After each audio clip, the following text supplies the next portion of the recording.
Hello friends, in today's video, we will understand more about the Water Act, the Water Prevention and Control of Pollution Act. So this act is very similar to the Air Act that we have already learned.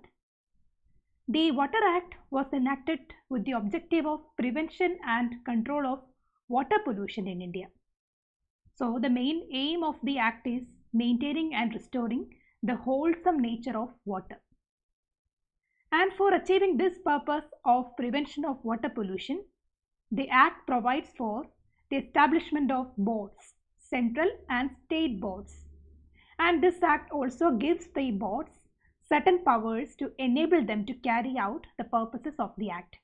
So just like the Air Act that we have already studied, Water Act provides for central and state boards for control of water pollution.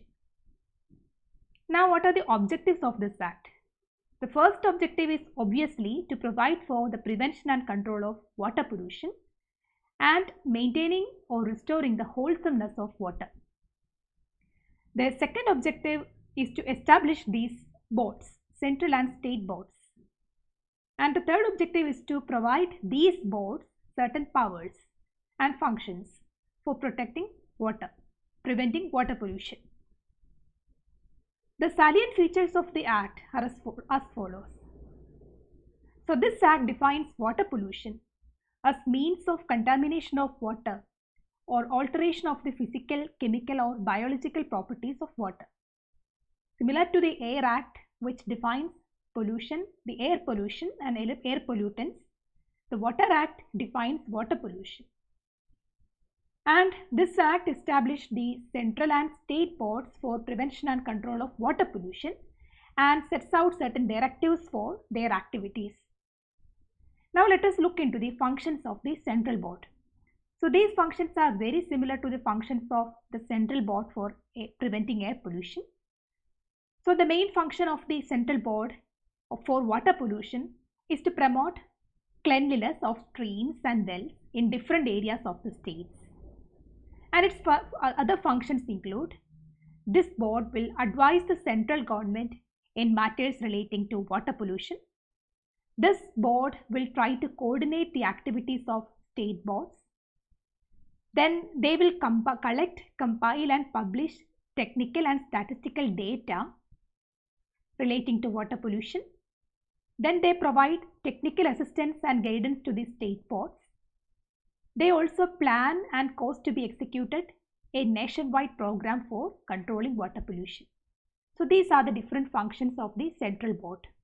As you can see, they act in multiple spheres like providing technical assistance, then conducting nationwide programs, coordinating various activities, advising, collecting data and taking all other roles it could to promote cleanliness of water bodies.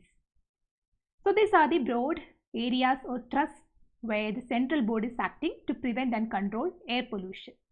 So you can simply try to remember at least some of the functions of the central board in your own words.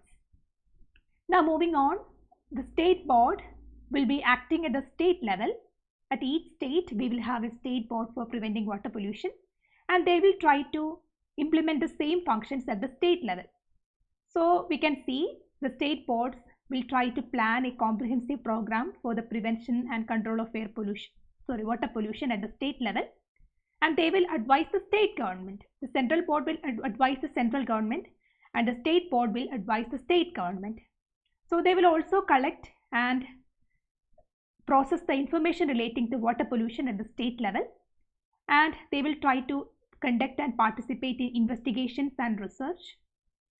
Just like the central board will be coordinating with the state board, the state boards will collaborate with central board to organize various programs. Then at the state level, they will inspect sewage, effluents and other outlets of water, and they lay down effluent standards.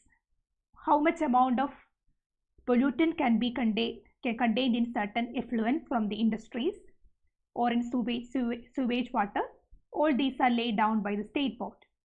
And the state board will try to evolve economical and reliable methods of treatments of sewage and trade effluents. So state board has more role since it is working at the local level. So they will lay down standards for effluents, they will inspect effluents, and they will try to control and treat these sewage and effluents. And they will also try to advise the state government and try to implement various programs for controlling water pollution. So these are the multiple areas where the state board will be working in order to control water pollution. Now the Water Act also defines a penalty for any violation of its criteria. So for one penalty is that if any of the specific areas are violated, then imprisonment of it for a term of 3 months and 10,000 rupees or both can be given as fine and punishment. So these are the broad areas that are mentioned in the Water Prevention and Control of Pollution Act.